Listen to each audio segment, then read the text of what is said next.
3 মাস ধরে যুক্তরাষ্ট্রের আরোপ করা অতিরিক্ত ৩৭% শুল্ক কার্যকর হলে দেশের তৈরি পোশাক শিল্পে প্রায় $250 মিলিয়ন অতিরিক্ত শুল্ক আসবে, যা শিল্প মালিকদের পক্ষে বহন করা সম্ভব নয়। বিজিএমইএ 2025 থেকে 2027 সেশন নির্বাচনের জন্য সম্মিলিত পরিষদের অফিস উদ্বোধন উপলক্ষে আয়োজিত অনুষ্ঠানে এসব কথা বলেন শিল্প মালিকরা। রাজধানীর উত্তরায় জয়েন্ট বিজনেস টাওয়ারে শনিবার বিকেলে এই অফিস উদ্বোধন করা হয়। বাংলাদেশের 1000 পোশাক শিল্প মালিক যুক্তরাষ্ট্রে পণ্য রপ্তানি করে জানিয়ে বক্তারা বলেন, বাণিজ্য ঘাটতি কমাতে যুক্তরাষ্ট্র এই শুল্ক আরোপ করেছে।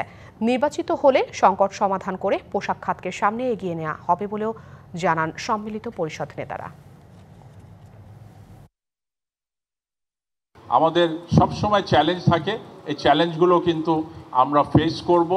এলডিসি থেকে গ্র্যাজুয়েট করতে যাচ্ছি, এরপরে আমরা যে ডিউটি প্রিভিলেজগুলো পাই, জিরো ডিউটি পাই, ট্যারিফে যে বেনিফিটগুলো পাই, সেই জিনিসগুলো উইথড্র হয়ে যাবে এবং সেটার জন্য কিন্তু আমরা অলরেডি কাজ শুরু করেছি।